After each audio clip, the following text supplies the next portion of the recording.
Media Cina bilang timnas Indonesia sangat mudah dikalahkan kalau nggak ada pemain keturunan di dalamnya.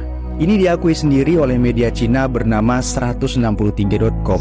Mereka menulis dalam laporan media mereka, kalau timnas Cina tidak mengalahkan Indonesia di laga kandang, maka akan sangat sulit bagi timnas Cina untuk finish di posisi 4 dan melaju ke babak selanjutnya. Karena saat ini, timnas Indonesia sudah mempunyai banyak pemain keturunan yang bisa membantu, dan kekuatan mereka secara keseluruhan tidak bisa dianggap remeh. Ini nih bukti cuy, kalau sekarang timnas Indonesia sudah di level Asia.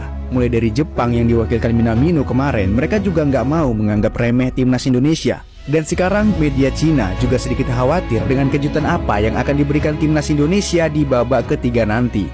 Gimana menurut kalian? Cina dikerjain balik oleh Indonesia.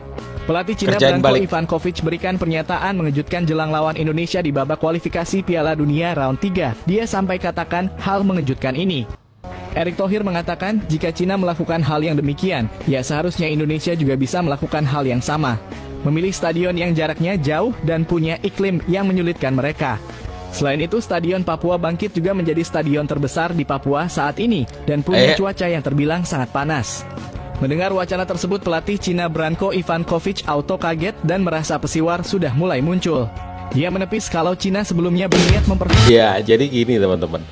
Jadi karena kekuatan Indonesia itu udah agak seperti yang dulu, maka Cina itu membuat strategi dengan membuat pemain Indonesia kelelahan. Maka dipilihlah stadion yang sangat jauh dari Beijing begitu. Beberapa kali perjalanan dan juga berjam-jam setelah naik pesawat, kan lama Indonesia kan 17 jam, kemudian dikasih dengan perjalanan yang jauh. Dan itu rupanya sampai ke Indonesia, dan Indonesia juga rupanya ya kita harus melakukan yang sama. Ini cara dan ini strategi teman-teman. Sulit Indonesia di laga tandang nanti. Karena dia sendiri menyebut kalau pemilihan stadion itu adalah hasil diskusi dari timnya dan federasi di Cina. Kami sedikit terkejut dengan pemberitaan itu tentang media di Indonesia yang menyebut kalau kami akan mempersulit mereka di sini. Kami tentu punya pertimbangan matang memilih Stadion Qingdao sebagai venue melawan Indonesia. Karena kami harus menyesuaikan cuaca yang ada di Australia dengan cuaca di sini. Dan itu waktu yang sangat mepet.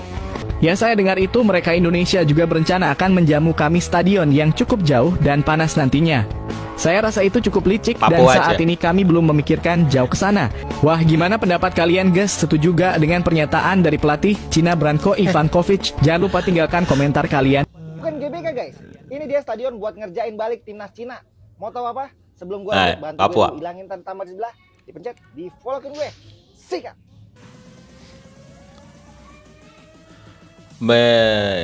Beginilah teman-teman meganya Stadion Papua Bangkit ya, yang direkomendasikan untuk membalas kelakuan Cina ini teman-teman. Nah ini stadion yang cukup megah, banyak yang tahu. Luar biasa. Kita akan main di Cina setelah lawan Bahrain nanti, dan perjalanan dari Bahrain ke stadion yang akan kita main nanti di Cina atau Qingdao itu 30 jam guys, melelahkan. Makanya Pak Erick dengan sedikit bercanda dia bilang kalau kita dikerjain, kita kerjain balik.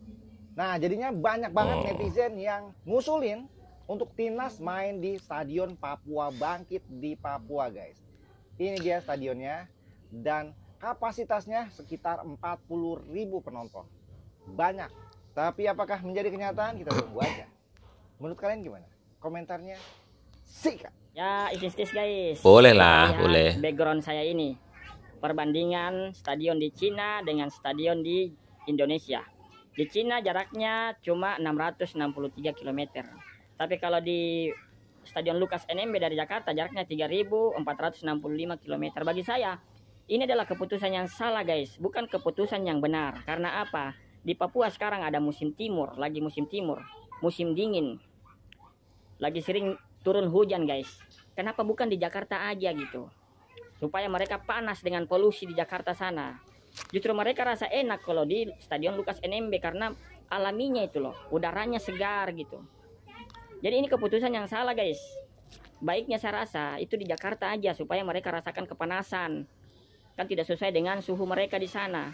Kalau mereka di Jayapura mereka akan rasa sejuk. Karena di Papua sekarang adalah musim timur, musim hujan, musim angin. Jadi mereka rasa sejuk guys. Gitu guys. Ya ini kan namanya juga wacana, dan ini usulan dari netizen juga. Kalau ternyata Cina melakukan hal itu, kita juga melakukan hal yang sama. sama-sama kita persulit begitu. Rupanya kabar tersebut juga sampai di supporter Cina. Ini supporter Cina juga heboh teman-teman ya. Ada beberapa komentar yang sudah diterjemahkan oleh netizen teman-teman. Salah satunya ini, kata supporter Cina, pertandingan akan dilangsungkan di Papua, sangat jauh untuk kami away, semoga pesawat tidak delay. Nah, ini salah satu komentar dari netizen dari Cina. Ada lagi teman-teman ini, dikarenakan akan main di Papua, supporter Cina jadi tahu bahwa ternyata Indonesia itu sangat luas. Dalam postingannya di sebuah forum di Cina tertulis, kirain Indonesia itu kecil, ternyata luasnya seperti dari Kazakhstan sampai dengan Jepang.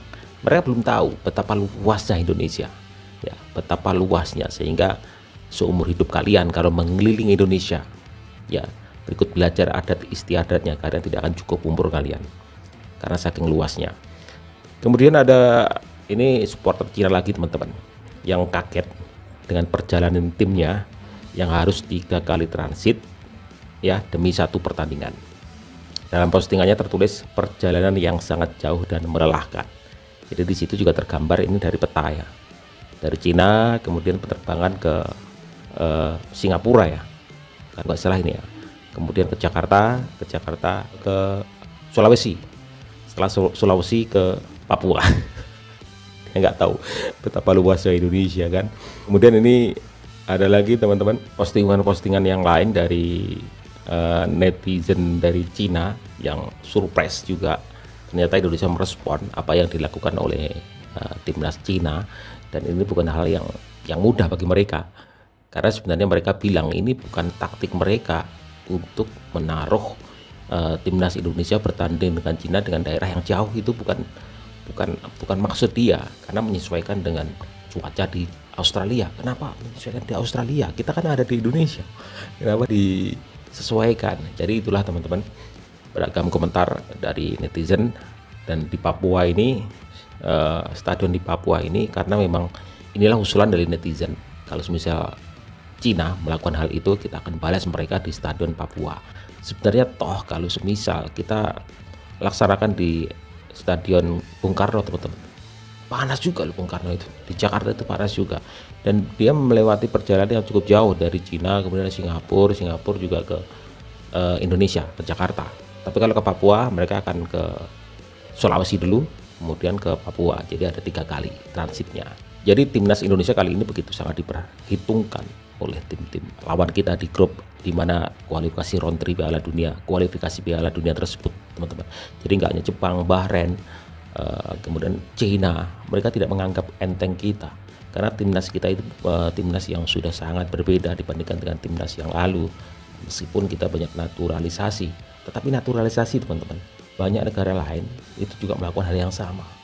Seperti kemarin itu di Maroko itu pure, mereka bukan pemain asli dari Maroko, mereka juga naturalisasi. Prancis juga banyak menaturalisasi ya. Jadi naturalisasi adalah program yang sangat biasa bagi sebuah tim sepak bola suatu negara, itu sangat-sangatlah biasa ya. Jadi kita tunggu nanti teman-teman bagaimana, apakah Cina akan tetap ngeyel untuk melakukan pertandingan versus Indonesia di tempat yang cukup jauh dan melelahkan. Kalau itu terjadi, ya nggak ada masalah, kita balas, karena ini sebuah strategi untuk agar pemain kelelahan. Meskipun Cina menyangkal hal itu, tetapi bisa kita ketahui dari perjalanan tersebut, kita tahu bahwa mereka ingin membuat pemain kita itu kelelahan, kelihatan banget ya. Jadi kalau itu terjadi, benar kata Pak Erick Thohir, kita balas. Oke, terima kasih teman-teman. Kita tunggu bagaimana nanti. Assalamualaikum warahmatullahi wabarakatuh.